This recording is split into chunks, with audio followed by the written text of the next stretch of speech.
grew up learning these songs that alluded to Zion, these songs that alluded to freedom, and other worship songs tied to Jerusalem. Roots as a Black American, knowing that this historical relationship exists between Blacks and Jews was always something that was important. 2012, 2013, this attack on Israel and the Jewish people from the Black community, from people who claim to be for justice. And they were taking certain civil rights leaders' words and twisting them, and they were perverting Dr. King's legacy. And he was furious. Our civil rights leaders were turning in their graves. In his research, he found some old newspaper copies in a library about this organization called Black Americans Supporting Israel Committee, which was founded by Bayard Rustin. Yeah, if there was any question that Dr. King, whether or not he was a Zionist, you can look at his words. You can also look at the people who were closest to him, because a few years after he was assassinated, his right-hand man started this organization. His wife was a part of it. His father was a part of it. Rosa Parks was a part of it. Lionel Hampton, Count Basie, Hank Aaron,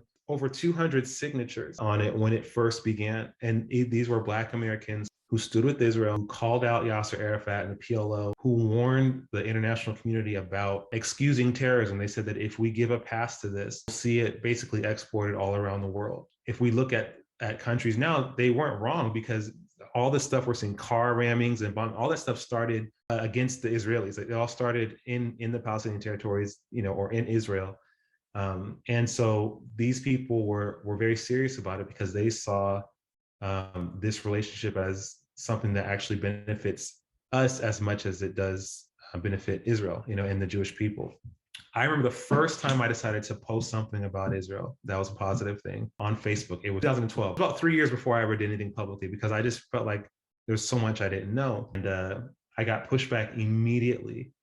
And it was from one of my friends, or I can't say we're friends anymore, unfortunately, because the more I posted, the less we became friends. But it was actually one of my Jewish friends. And that was my first time even being aware that there were anti-Israel Jews. I mean, they're a minority, and they still are, which is a good thing. But still, I was like, of all people, I saw that he commented, and I assumed that, he was just gonna say, oh, thanks for posting them. And he was like, nope, he believed that Dr. King was an anti-Zionist, and he came against all those posts. That kind of threw me for a loop. But for me, the reason why I do what I do now is two things. One, similar to my dad, I didn't like seeing my heroes in our history perverted. So I didn't like seeing people who pretended like they care, just have an excuse to come against Jews, standing on the backs of my legacy, of me, even as a Black person. And the more I learned, the more I realized that the lies go so deep. It grips so many people in different ways that I really felt, the more I read, that I almost had a responsibility to say something. I couldn't not say anything. I felt like I was responsible for these lies proliferating if I knew that these were lies and I didn't say anything. It started off with just posting a lot, and then it turned into my dad asking me to help with the events for IBSI, and then it turned to him asking me to be the assistant director, and then I started writing more articles, and then I was being asked to speak more, and now I'm the executive director, and it just things just kind of led to that. Music's kind of taken a little bit more of a back seat, and this has kind of just been my full-time, thing. And I think I really do strongly feel like this is just as much life or death for the Black community as it is for the Jewish community. And I would say even more so, because Israel will be fine. People will hate Israel, hate the Jews. Israel has found a way to survive, but the lies and the hatred really affect, the people who push it out. It really is a cancer to us. I have a stake in this fight as well when it comes to that. I want to see my community do better and to actually revive that relationship. So that's why I do what I do. Wow. I have chills. I wanted to cry a few times, but then you'd say something that made me so happy that I just went to the next moment. I'm so in awe of what you just said. Talking about lies, when you said the word lies just now, I was thinking of the blood libel that happened in European countries several times. Yeah. But most recently, people in the 1900s actually thought Jews drank the blood of Christians because of Passover. Right.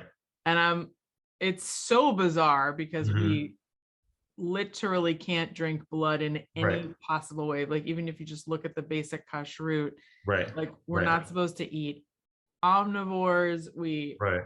basically are vegan unless it's kosher killed animal and there's Right. no blood inside No of it. blood at all. So Right. forget that part that's like in stone, literally Right. from Mount Sinai. But just the idea that we would be an inhumane, group of people that would want to eat blood of, like, that doesn't even make any sense. Right. That's one of those lies that comes up for me. And that's not even about anti-Israel, which, connecting the dots, I want to ask you this, and I want you to really answer from your heart.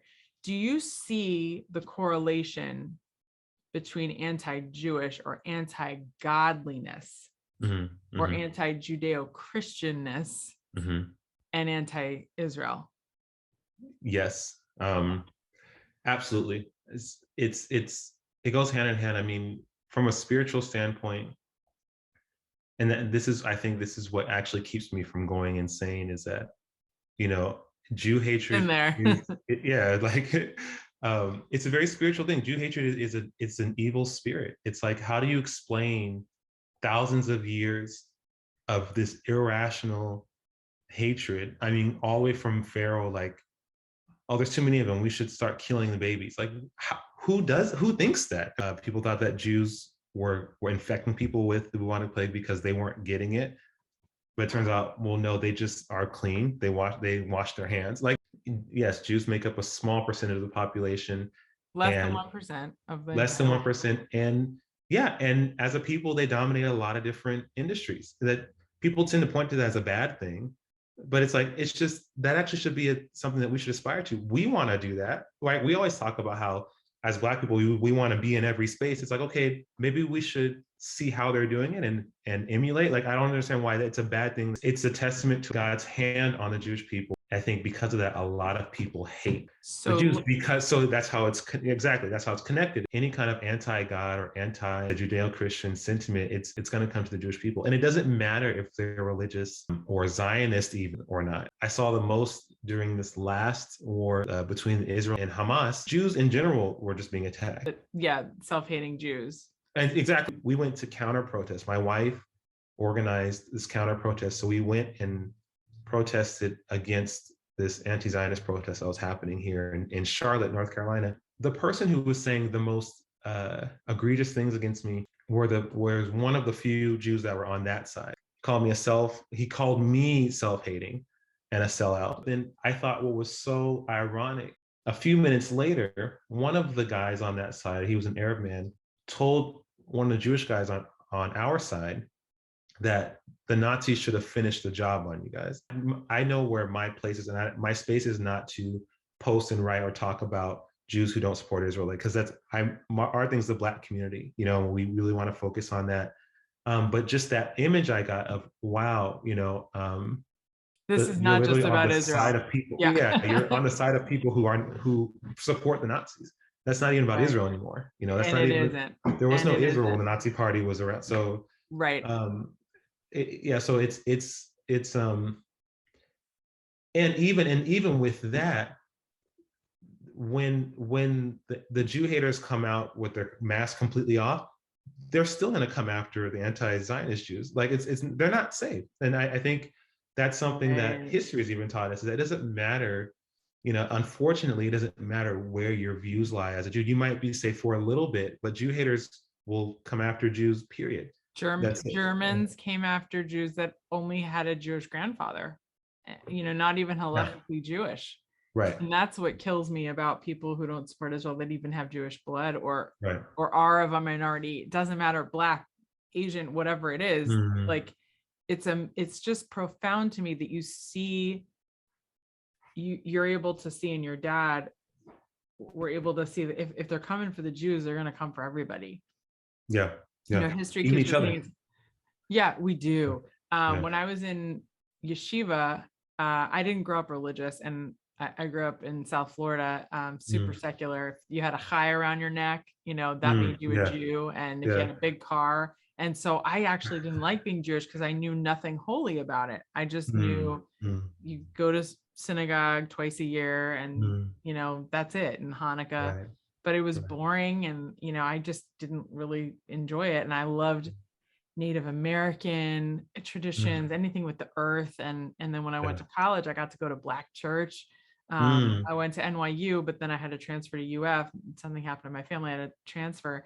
Mm. My favorite class was the sociology of religion. My professor, Dr. David Hackett, was a recovering Catholic, but he was still Mm. committed to Catholicism, and I loved him. And Mm. he made us go to 5 different churches of different origin than us. And I went Mm. to the Rock. That was the name of it. It was a Black Yeah. church, Yeah. and Yeah. I Hmm. loved it. I can still feel that feeling of people getting up out of the chair and, well, Yeah. amen, Right. and Right. I was like, I feel so at home here, Mm. even Mm. though I looked so different than everybody, and I Yeah. felt so white, walking in. Hmm. But I think I had a couple of experiences. I want to talk about my unity Yeah. with Black culture. So when I was growing up, I think I've talked about this before on the podcast, so I'm sorry if you've Mm. heard this story No. already, No. but 2 Haitian men saved my life when I was 8. I Mm. fell off my bike. I had a head injury. Mm. And when I was growing up here in South Florida, it was a very segregated town. Mm. Mm. And there weren't that many Jewish people in my age group. It was mostly elderly Jews, and we were not invited. We were not invited to the country clubs. It literally said it in no Blacks, Jews, or dogs allowed. And they literally carried me home with a head injury, Wow. Wow. And so I'll never obviously forget that. And Yeah. then we watched The Color Purple about Yeah. 100 times because my Yeah. parents were always like kind of working in the afternoon. Mm. And so my sister and I would sit in front of the TV. HBO was playing The Color Purple. Mm. And that movie Wow. drastically affected me. Yeah. I mean, there was a rape scene, Yeah. there was domestic violence, Mhm. but there was church. Yeah. And it was a holy movie. There was something about that movie. Oprah Yeah. obviously is in it. And then I always would fight for Black causes throughout high school, kind of like you. There was a feeling like this is the underdog. And if they're coming for them, they're coming for me. I Right. always felt that way. And then I come to find out in yeshiva that anti-Semite literally means anti-Black. So then I'm thinking Moses was probably darker than you, Joshua. Mhm. And then I go to a yeshiva where there's a huge cross section of Ethiopian Jews, and they look like me, but they're darker. Right. Right. And I'm looking around in Israel and being in Israel for the first time and living there, not just on a birthright trip, but living there, you start to realize, oh, Jew doesn't just mean a white little old lady from New York with gefilte fish. It's like, Right. it's everyone. Right. We Yeah, all yeah. started out that way. Right. And so Mm. I don't know, things just became clear. And here's the ikar, the center of what I wanted to say. When I was sitting in yeshiva, I'll never forget this.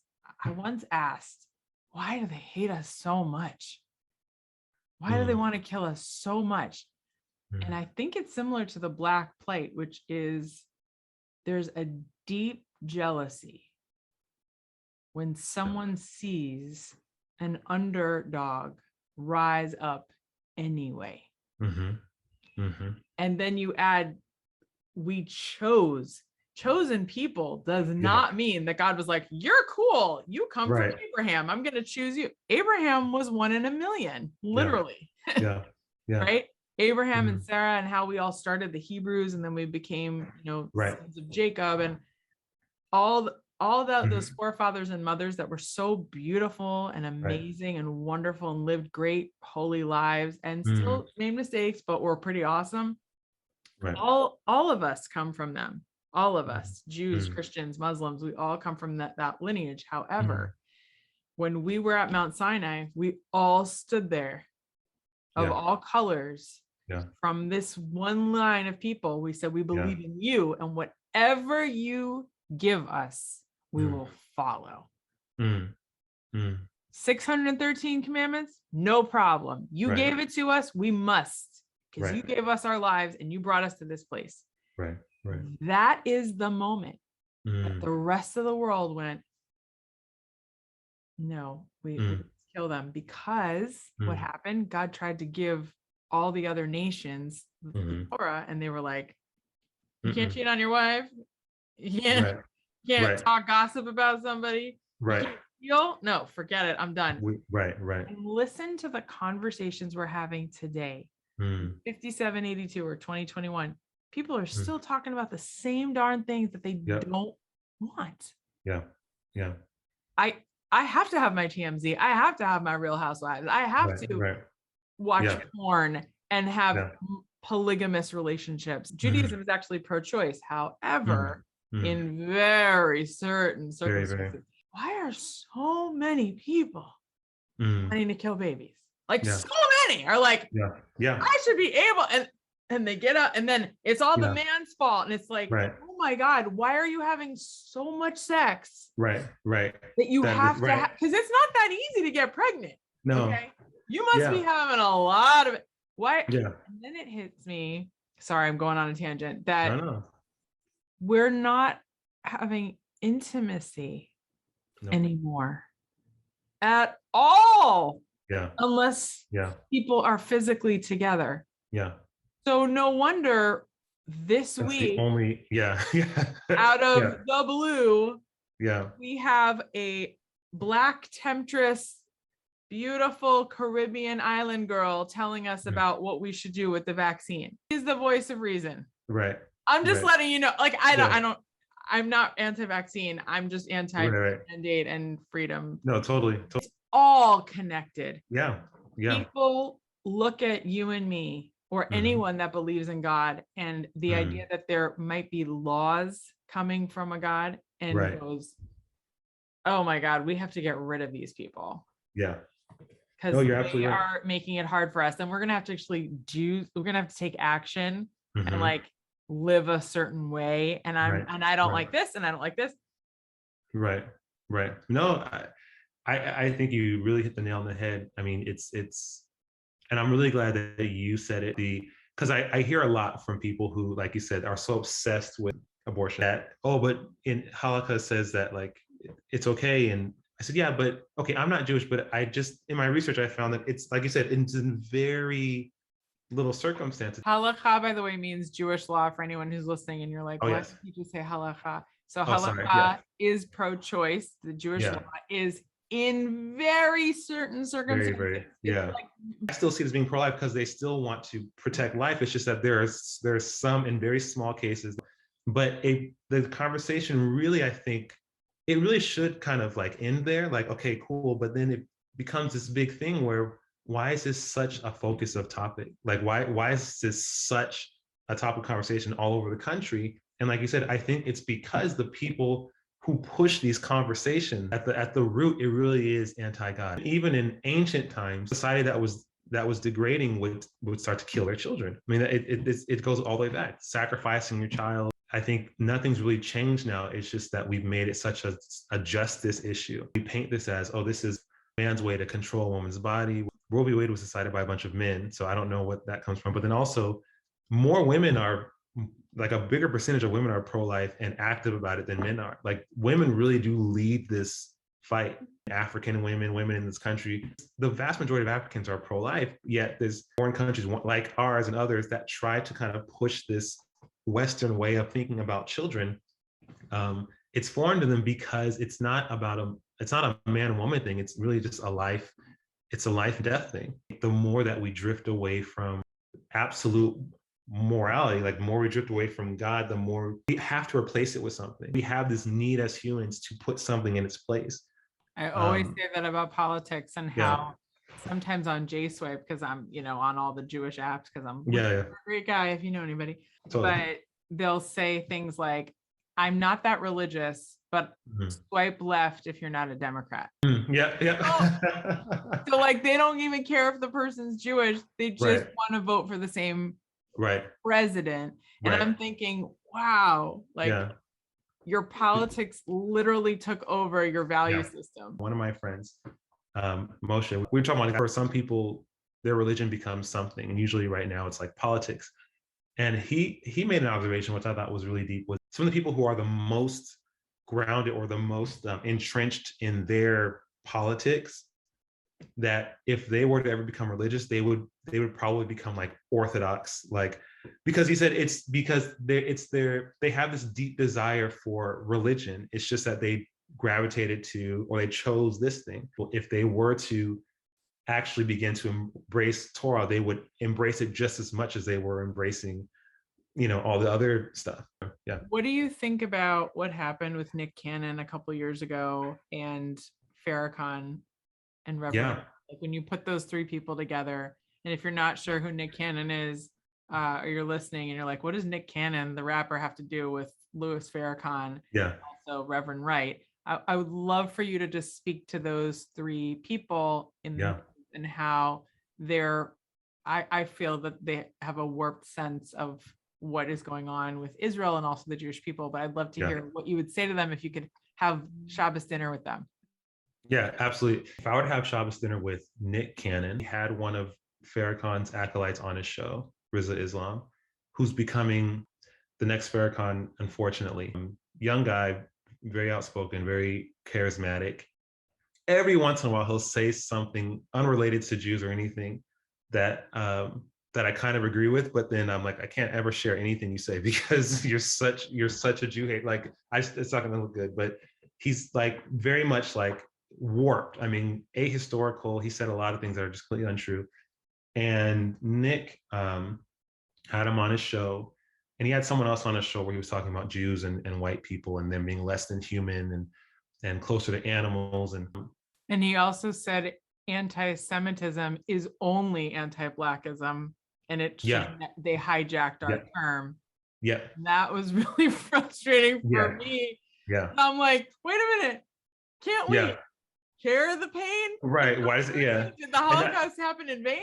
Sometimes when we study something, when we discover something, our first thing is to say, someone hid this from me. It's like, well, how did you find it? You went to a library, or are you okay? Who's hiding it? No, it was there. Who's hiding it from you? Did you have to go on this quest to? No, you typed in some stuff on Google and you found some PDFs and you read. I mean, no one was hiding. But anyway, and Nick Cannon was called out by a lot of different people, suspended from his show for a little bit. He issued an apology, which I was like, okay, well, we'll see where this goes, because people issue apologies all the time. He had a rabbi on his show, and then he actually invited Barry Weiss to a show. I still don't know where his views are on, because he also talked about white people in this way, and he never really went back and addressed that. But after having Barry Weiss on his show, he promoted a book quite a bit. He read it. He told her it really changed his perspective on a lot of things. If I were to sit down with him, I think I would just challenge him a little bit on the other stuff that he said. I would tell him that I appreciate that he showed me that he's not a grifter. Some people that I believe don't really believe the views that they espouse, but they do it to serve a purpose. He seems to me like an honest thinker. If someone were to confront him, he'd be like, oh, wow, maybe I was wrong. There was a Black Panther. He was a minister of information. His name was Eldridge Cleaver. Very anti-Zionist. I mean, he wrote a book called Soul on Ice, very anti-America, all that stuff. But he was an honest thinker in that he was so pro-Arab and anti-Israel that he decided, because he was running away from the law essentially, but he spent several years in Algiers, in the Arab countries, and he came back to the States, and he was like, he was disgusted by what he saw. He saw slavery, first of all, Black Africans who were being enslaved. He saw how they were being treated. He said that the treatment of Black people in those countries were worse than how we're treated in America. And this was during the 60s. People being hosed and lynched and all that stuff. And he was saying, no, it's worse over there. He became a staunch Zionist. All his views kind of turned upside down. The remainder of his life, he was advocating for America as a country, right? Like all the good things that it has, and for Israel, and for a good relationship, and against terrorism. He might have been way, way, way off at one point, but he was so committed to what he believed that he wasn't afraid to challenge it. And when it didn't hold up, he changed. I would encourage Nick to continue having people on his show that aren't just people who agree with him, because he actually, I think, could be a force for good. He has a ton of followers, a ton of Black followers. He actually could give them information that they otherwise would not have gotten. And when he did have her on his show, and when he did apologize, the vitriol that he got on Twitter from people in his own camp, and I applauded him for not backing down from that, because I was looking at his Twitter. It was like I couldn't find a positive comment. It was like his followers were so mad at him, and he was like, okay, but if you can show me where she was lying, then I'll look at that. But if you're just telling me I'm a coon and a sellout and a monkey then I'll take the insults. But what I was doing wasn't right. Applaud him for that. I hope he continues in that direction. When it comes to Farrakhan and Jeremiah Wright, because they're both, I think Reverend Jeremiah Wright is like he's the Christian version of Farrakhan, really. They have played such a pivotal role in disseminating disinformation to the Black community and hatred, preaching it from their pulpits. So unlike Nick Cannon, I would say I honestly don't know if they really believe this or if they are just grifting, right? If they are playing a role in this. The book called Disinformation, written by a defected KGB agent who he only died recently. He died on Valentine's Day this year, the highest ranking KGB official to defect to the US. And he talks about this. He wrote a lot of books, but this specific book is like a book to America, especially specifically about how Russia's disinformation campaigns targeted America, targeted American racial politics, and targeted and so he has a whole chapter on Black liberation theology, and he quotes Reverend Jeremiah Wright in his book. The Soviets were smart in that instead of trying to crush religion, which is what communist countries would usually try to do, is like weed out the Christians, they just would infiltrate these religious spaces with their ideology and try to like weave it in with the Bible, weave it in with Torah. And he said they've been largely successful. So you have Jeremiah Wright isn't the only minister that speaks out like this, but he and Farrakhan are the most prominent. They tend to touch and agree the most on the Jews. And Jeremiah Wright not as blatant, so Farrakhan way more blatant when it comes to that. He has a long track record. It's unfortunate. It's one of the things that we fight against. IBSI is not a Christian organization, but my dad's a pastor. I grew up in church. I'm a worship leader, a music minister. And the only way you can combat this nonsense is teaching the scriptures that they know in the proper context, in the right way. People who hate Israel and people who hate Jews and people who have their own agendas will exploit the fact that a lot of us grew up in church. There are scriptures that we've never seen before, that we were never taught, that we didn't even know existed. People will come and show us these scriptures and say, see this, look at Deuteronomy that talks about, you being carted off and back to Egypt as slaves. They're talking about us in the land of slave trade. Therefore, we are the only true Jews because people in America, we came from slavery. Oh, so the Hebrews, you're talking about the Hebrew Israelites. Yeah.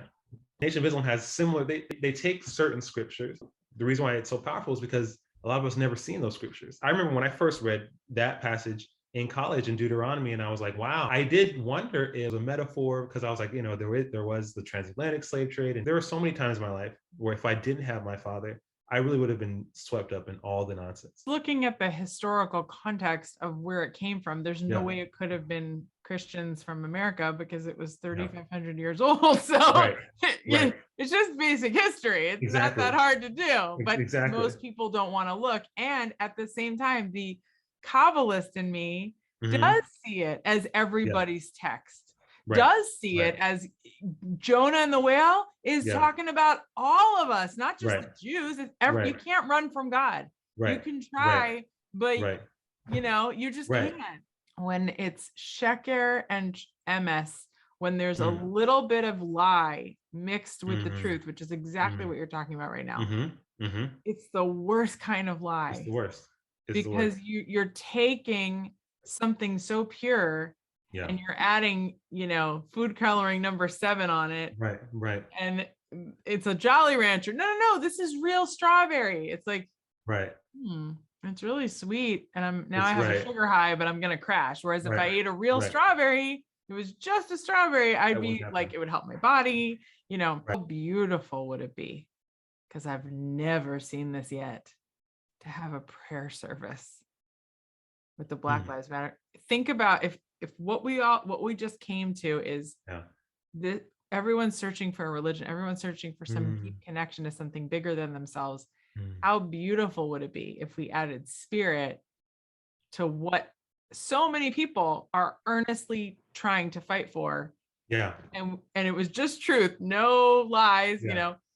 That's the first question. And then the last thing I want to ask you, and I know we have to rush a little bit, is what's your biggest forgiveness story? Because that's honestly what the podcast Mm. is about. Be as succinct as possible, but the question you asked is so good. How powerful would it be to have a prayer service or have something devoid of the lies? As a Christian, I believe that God still moves and he has a plan. He's still doing stuff.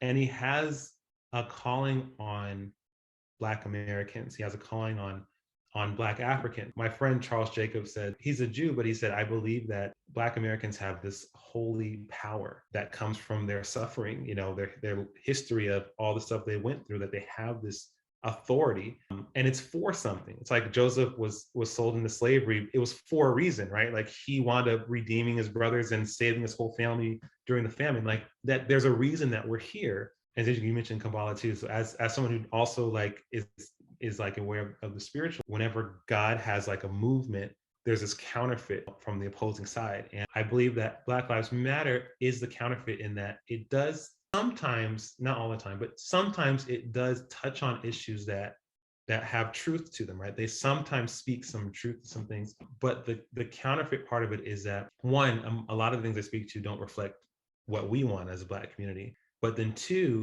it has a different agenda. They're not anything. Destruction, ultimately, more division. If I had an audience with the leaders and we talk, first of all, I don't know how that would go, but I would tell them, I think, first of all, to like stop swindling your people. Stop allowing yourselves your need for money. I mean, that's really what it is. A lot of the founders are rich.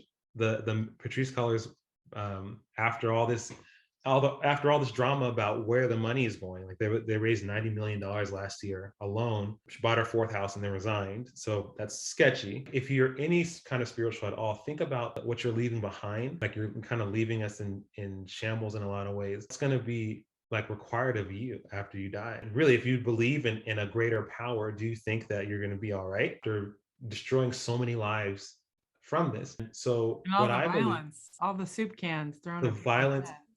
all the destruction of properties. I mean, when the riots happened, a lot of Black businesses, Black programs, decades long programs that these pastors would run completely destroyed. I mean, cities that were already struggling with violence that are worse now than ever before. I mean, a lot of this stuff, at first it was something I just didn't agree with, but Black Lives Matter, the organization's leaders, they have blood on their hands. Like a lot of this is because of their rhetoric and their lack of actual concern for the people. And so I think that what it would look like to actually have truth in that is not to sound whatever, but is really what we're doing at IBSI. Is I think it's like you talk about the Jolly Rancher thing. It's one thing to talk about why it's not, the Jolly Rancher is not real. It's not real strawberries, but it's another thing to actually show them a strawberry and say, no, try this instead. This is the real thing. Like you'll love it.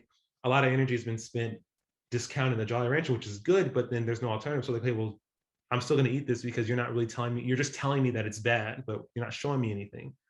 And so there is a movement. I think there is a call on Black people to, for instance, be a voice to end slavery in Africa and a lot of the Arab states. For those people who are still enslaved now, but that stuff gets muddied and covered up when we get caught up in grievance politics. Which one of our friends have ancestors who were slave owners? And we'll have our issues and stuff, but we live in a country where we can move forward. James Weldon Johnson wrote a song that's now called the Black National Anthem. He named it Lift Every Voice and Sing. The last verse is, God of our weary years, God of our silent tears, brought us thus far on the way. Keep us forever in thy path, we pray.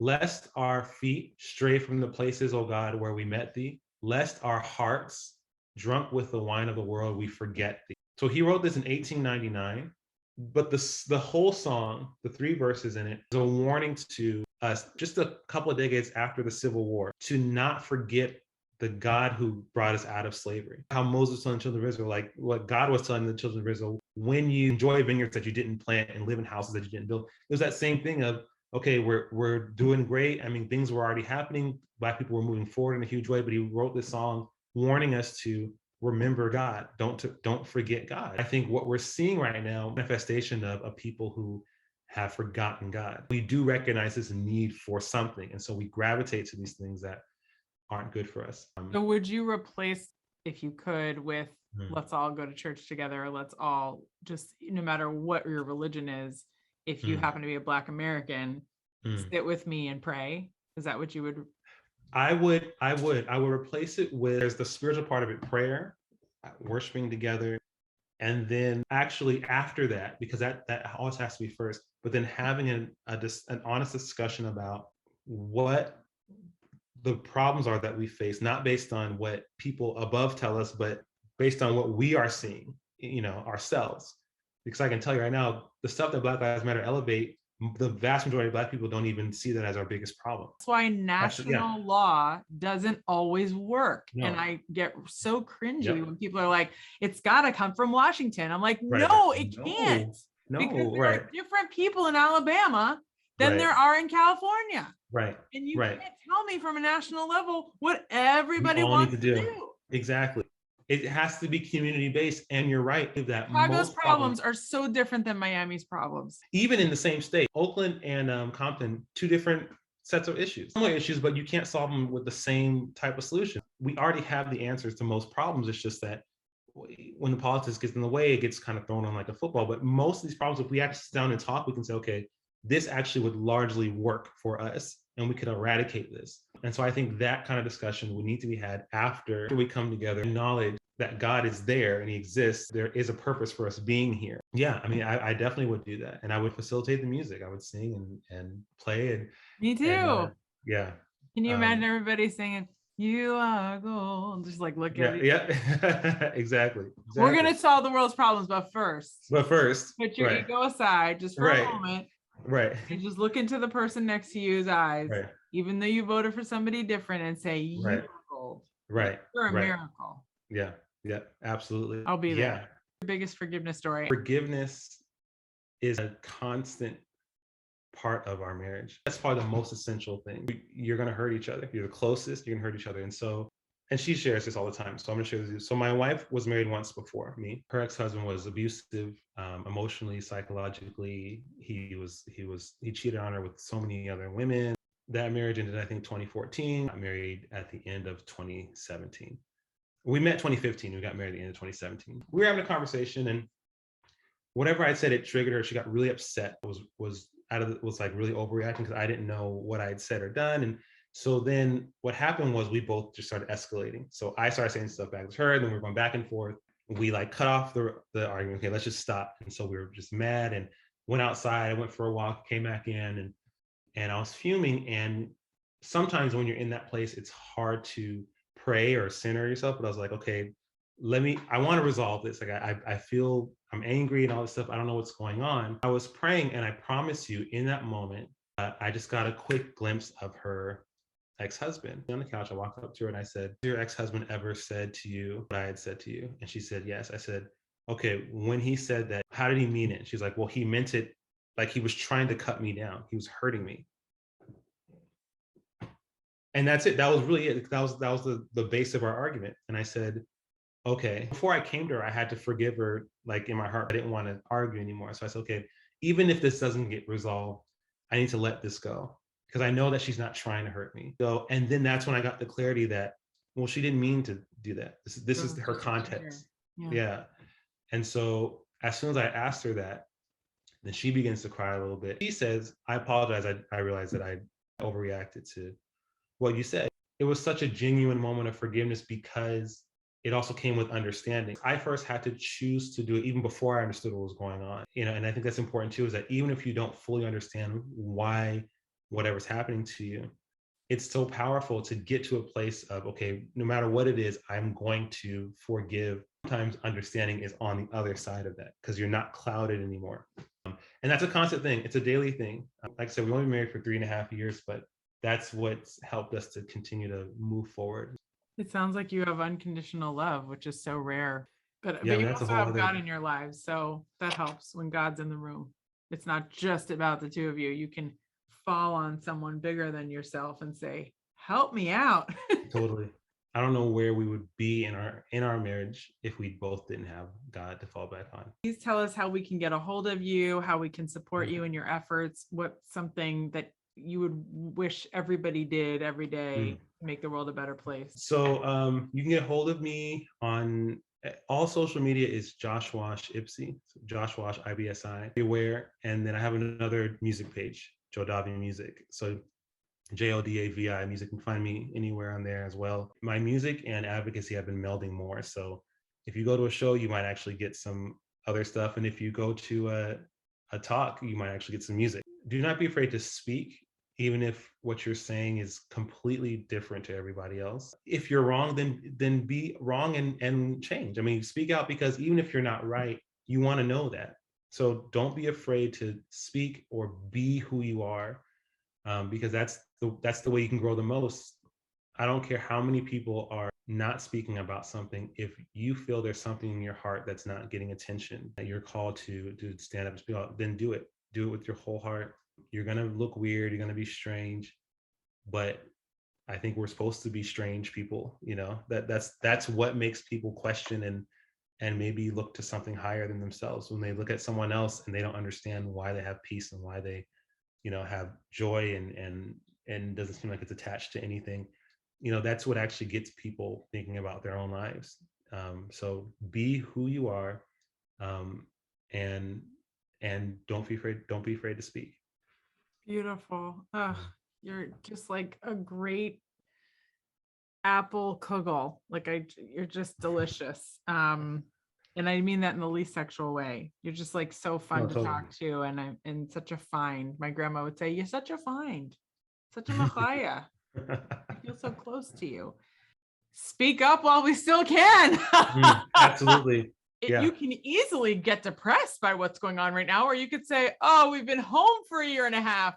Right. I wrote a book called "And Then One Day the World Caught" during COVID, because my first week I was really depressed, sitting in my tiny apartment in New York City and being told I can't go out.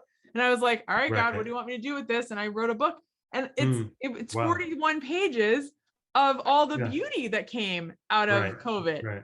And I wish that everyone would write their own version of the beauty that came out of COVID, because I know you have one in you. Right. This Absolutely. is amazing. Yeah. I'm in my hometown. I'm learning Bible with my dad twice a week because I want to see him live and get over cancer. Yeah. And that never would have happened if COVID hadn't happened. I never was going to come back here. Right. Anyway, God bless you. I hope this is the first of many, many, many, many conversations. Absolutely. I feel and I want so to let lucky you know to too know that I'm praying for your dad, and I had no idea until you told me just now. So, my heart goes out to him and to you and the whole family through. And just let us know if you ever need anything. Thank you. I just need you to be my friend, because you're going to go to so many cool places, and I want to be on the ride. And I think we could write a song together easily. Sure. I think so too. Please tell your wife thank you so much next time she's coming on, because I want to hear if she absolutely inherited you. She must be really powerful. She is, and I think you guys will love each other. Sure. Yeah. No pressure.